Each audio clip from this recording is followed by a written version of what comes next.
Chapter 18. She awakens in a soft bed in a cozy warm room, similar to her house back home. She lifts her head from the bed, while her body stays snug in the heavy blanket, examining her surroundings. The room is decorated in vibrant rugs and paintings like an art museum. The calming atmosphere is peaceful and quiet. However, footsteps from behind the wooden door close in. It cracks open, and with a smile, Aziza speeds over to her with 2 fancy cups, brimming with a gentle smell of herbs that coat the room. "I'm glad to see you awake," she said, reaching behind the head of her bed to pull out a small table tray.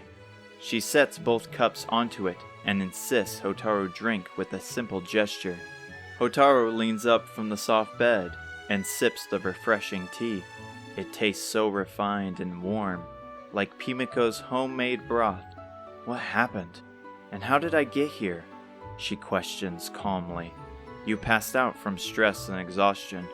I had to carry you, but I thankfully found Isis, and the guards let you rest within the castle."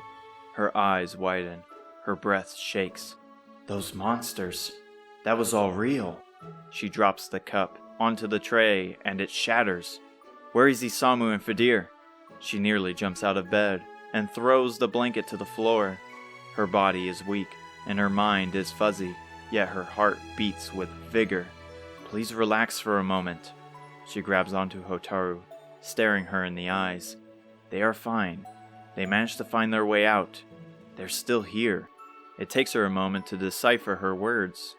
She falls back onto bed, Aziza's soothing words repeating like a rhythm. Without her noticing, her eyes filled with tears. "Oh, thank the goddess.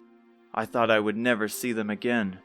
When I saw Isamu drown into the sand, Aziza hugs Hotaru, enveloping her in her comforting arms. "I understand your pain and fear. Losing someone close can feel worse than death, especially if they are family. But now is not your time to bear that burden. Neither of us will allow that to happen." Hotaru sniffles, wiping her eyes. "Thank you. Truthfully, I'm kinda jealous of how strong you are. Here I am crying about losing my brother, yet they are just as close to you as you are to me. That's what friends are for, right? And I'm sure Isamu would love to hear how much his little sister was worried about him. Can we keep this between ourselves? If he knew I was crying about him, he would never let me live it down. More importantly, Isamu already has a lot on his mind, and I can't have him worrying about me being something else that occupies his thoughts." Aziza chuckles as she releases her. "Of course, for all they know, we were relaxing at the castle's hot springs, drowning in good food and fresh drinks. Am I interrupting?" They turn their head towards the angelic voice near the door to find the queen. Hotaru, like how Isamu reacted, has her mouth agape as the queen approaches. "They were right. You are beautiful," she muttered without a thought. "Why did I say that?" she thought, flinching as if her words caused physical pain. "I already have trouble with etiquette back home. The king and grandma will not be happy to hear this." Thankfully, she isn't insulted or confused by her improper speech. "Your words flatter me, but I hope that my beauty isn't all I'm known for. As I say, beauty is like fashion. Today you're in, and tomorrow you're out." Aziza takes a proper bow towards the queen. "Thank you so much for your help. I don't know if any of my friends would have survived that tomb. Your words as well are too kind. However, it was your determination and strong bond with the young man that saved them." Aziza pulls from her chest pocket the cracked prayer ring. Even from where Hotaru is sitting, the ring's damage is easily spotted.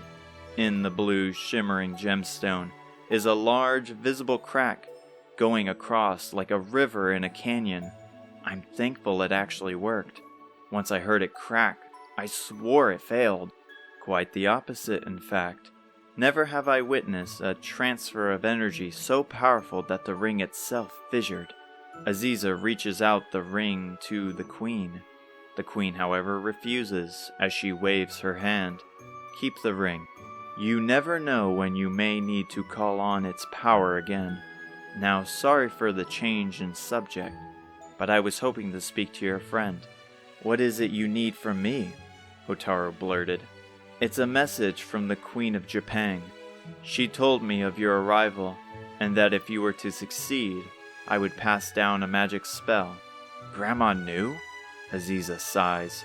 Seems she is always testing us and is watching somehow. Because you kept your end of the deal, I promised to teach you Zoom. Zoom?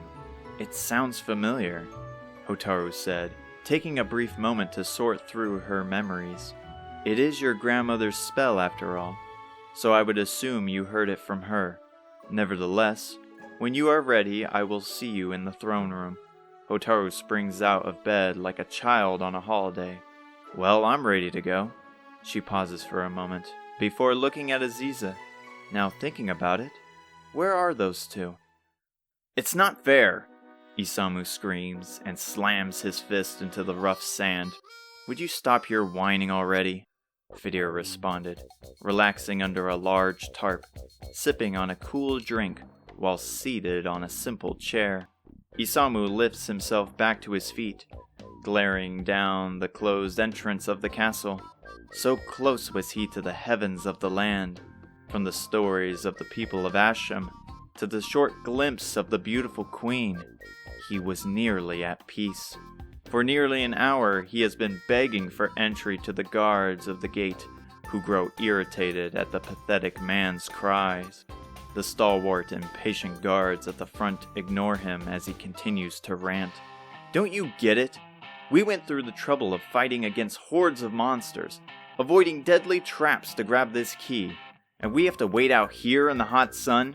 Please, the only reason you want in is to see the queen. And you don't?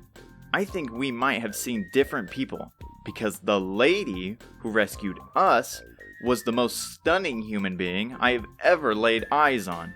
She not only has the appeal of a goddess, but she saved us from death itself. Is it so wrong to not want to thank her for her actions? I mean, why have a castle in the middle of nowhere and only women can enter? That's sexist. How you're acting is exactly the reason they don't let us in, Fedir calmly answered as an audible sip from his straw breaks through the silent air. Isamu snaps his head to him, eyes filled with fire hotter than the desert sands. Shut up, man.